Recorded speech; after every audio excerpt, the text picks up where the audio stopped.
కవితక్క నాయకత్వం. నారాయణ గారికి ప్రత్యేకమైన ధన్యవాదాలు. ఇప్పుడు మన ఒక నిమిషం హమాలి సీనన్న గారు ఒక నిమిషం మాట్లాడు.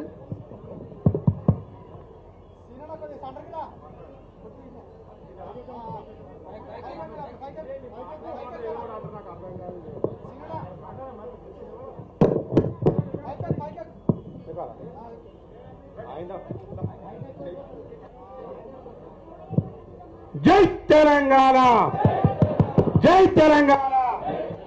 May Day May Day May Day. కార్మికుల ఐక్యత, కార్మికుల ఐక్యత, కార్మికుల ఐక్యత. ఈరోజు మేడే సందర్భంగా కార్మికులందరినీ, అన్ని వర్గాల కార్మికుల్ని ఒకచోట చేర్చి మన యొక్క బాధని, సంతోషాన్ని తన బాధగా సంతోషంగా మలుచుకుంటూ మనందరికీ స్ఫూర్తినిచ్చి ధైర్యాన్ని ఇచ్చే కార్యక్రమాన్ని తీసుకున్న మన పెద్దలు శ్రీమతి కల్వకుంట్ల కవితక్క గారికి, ఈ యొక్క కార్యక్రమాన్ని ఆర్గనైజ్ చేసినటువంటి రూప్ సింగ్ అన్న గారికి, దీనికి ముఖ్య అతిథిగా విచ్చేసినటువంటి వివిధ రంగాల అధ్యక్ష కార్యదర్శులకు అందరికీ కూడా పేరు పేరున మేడే శుభాకాంక్షలు తెలియజేస్తా ఉన్నా. నాకు అక్కగారు ఈరోజు నాకు ఒక ధైర్యము, నేను కాకిడ్ రైస్ చేసుకుంటే మంచి మాట్లాడినా మంచిగానే ఉంటుంది, చెడు మాట్లాడినా మంచిగానే తీసుకుంటాను ఉద్దేశమే నేను తీసుకుంటా. ఎందుకంటే మేము గోదలం, కష్టం చేసే వర్కర్లం, కష్టం చేసే కార్మికులం. మమ్మల్ని ఏదైనా తప్పు మాట్లాడితే కూడా మన్నించాలి, దాన్ని మంచిగానే అర్థం చేసుకొని మేలే చేయాలి తప్ప కీడు చేయొద్దు.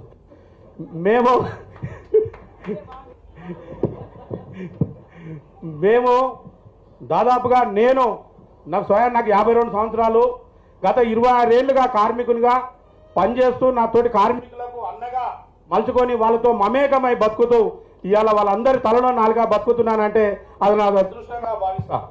ఎక్కడ పోయినా నేనుగా ఉండాను. నాతో నా బలం ఉంటుంది, నా బలగం ఉంటుంది. సంతోషం వచ్చినా, దుఃఖం వచ్చినా, ఆపద వచ్చినా, అవసరం వచ్చినా అన్న మీకు మేము ఉన్నాము అని వాళ్ళు నాకు భరోసా ఇస్తూ నా వెంబడి ఉంటారు. ఇదంతా ఏం ధైర్యం అంటే, సీనన్న అనే వ్యక్తిగా ఉంటాడు, మనందరికీ శక్తిగా ఉంటాడు. మనకి ఏం కావాలనో, ఎవరి దగ్గర ఏ అవసరం ఉంటుందో, ఎవరి ద్వారా మనకి ఏం మేలు చేయాలనో ఆయన క్షుణ్ణంగా ఆలోచించి ఆయన ముందుకు పోతాడు. కాబట్టి నా వెనుక ఉంటారు. అందులో భాగమే నేను ఎంచుకున్న నా పార్టీ బీఆర్ఎస్ పార్టీ. నా నాయకత్వం కేసీఆర్ గారి దగ్గర పనిచేయడం. కేసీఆర్ గారు మాత్రమే కార్మికులకు, కర్షకులకు, అన్ని రకాల పబ్లిక్ని అర్థం చేసుకొని కడుపులో పెట్టుకుని చూసుకునే నాయకుడిగా భావించి ఆయన దగ్గర నేను పనిచేస్తా ఉన్నా. అట్లాతో పాటు ఆ యొక్క వారసత్వాన్ని పునికి పుచ్చుకున్నటువంటి మన పెద్దలు కవితమ్మ గారు కార్మికులని మేము చాలా రోజులు, నేను 26 ఏళ్ళు చూస్తూనే ఉన్నాయి కార్యక్రమం. కాకుంటే కార్మికుల పట్ల, వాళ్ళకి అవసరాల పట్ల ఏ విధంగా స్పందించి వాళ్ళకి ఏ విధంగా మేలు చేస్తారో ఇప్పటిదాకా పెద్దలందరూ కూడా మనకు చెప్పుకున్నారు. కానీ మా అక్క ద్వారా, అక్క మా ఎంబడి ఉంది అని తెలిస్తేనే మా మీద ఎటువంటి చర్య తీసుకుంటాను కూడా దొరుకుతారని చెప్పి కూడా ఈ సందర్భంగా నేను చెప్తా ఉన్నా.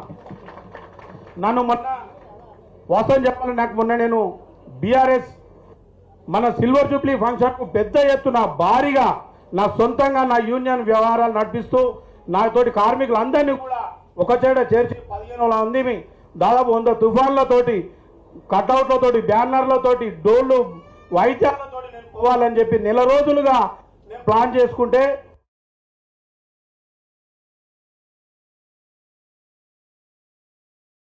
కార్మికులు అనుకున్నా. నేను నీ వంతుగా, నీ మాటగా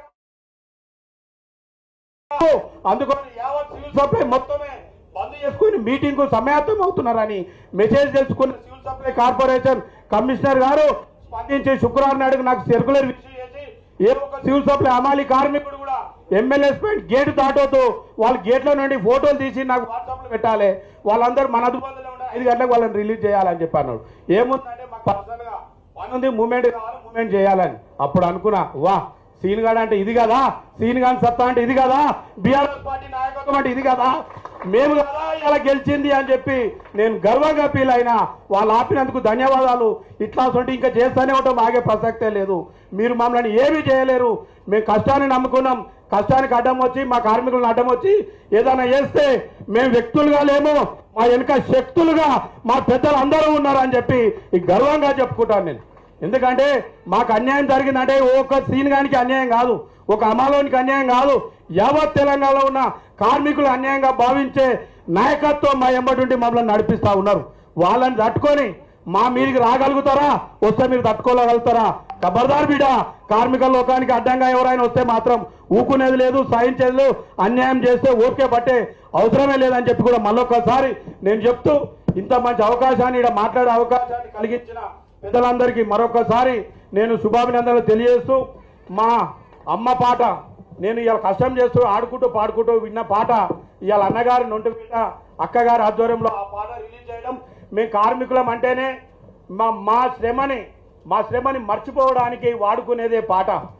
ఆ పాటని పెట్టుకొని సంచులు మోస్తూ మాకు యాసలోకి వచ్చి బాధపడుతున్నప్పుడు అన్నగారు పాటలు పెట్టుకుంటాం, ఫోన్లల్లో డెక్కులలో పెట్టుకొని ఆ కష్టాన్ని మర్చిపోతూ ఆ పాట రూపంలో పనిచేస్తూ ముందుకెళ్ళి మేము బతుకుతూ ఉంటాం. అన్నం ఒక ఊపిరి అయితే పాట మాకు రెండో ఊపిరి. ఆ పాటే మమ్మల్ని ఇవాళ కష్టానికి తట్టుకోకుండా మమ్మల్ని ఇవాళ ముందుకు తీసుకుపోతుంది. కాబట్టి ఆ పాటలు పడి అన్నది కూడా వరంగలే, నాది వరంగలే, నాది అన్నగారు తెలుసు, నాది కడవెండి దేవరుప్ల మండలం, నేను దొడ్డి కొమరాయ వారసులం, నేను కుర్మ కులానికి చెందిన వ్యక్తిని గర్వంగా చెప్పుకుంటాం మేము. ఇవాళ తెలంగాణ తొలి అమరుడు ఎవరయ్యా అంటే మా తాత అని చెప్పుకుంటాం. కానీ అది చెప్పుకోలేని పరిస్థితి. ఇప్పుడిప్పుడే మమ్మల్ని గుర్తించి, కుర్మ కమ్యూనిటీని గుర్తించి, అందులో ఉన్న నాయకత్వాన్ని గుర్తించి మాకు ఉన్నతంగా ముందుకు తీసుకున్న పార్టీ. కాబట్టి మేము ఎంతో కృతజ్ఞతగా ఆ పార్టీకి అక్కగారికి పనిచేస్తూ అక్క ఆధ్వర్యంలో మేము ఉంటామని చెప్పి మనస్ఫూర్తిగా తెలియజేసి అవకాశం ఇచ్చాను. ధన్యవాదాలు. Thank you. హమాలి సీనన్న గారికి ప్రత్యేకమైనటువంటి ధన్యవాదాలు. మరి మిగతా వక్తలు ఒకటే నిమిషం మాట్లాడాలి, సమయం తక్కువ ఉంది. జస్ట్ శుభాకాంక్షలు చెప్పండి.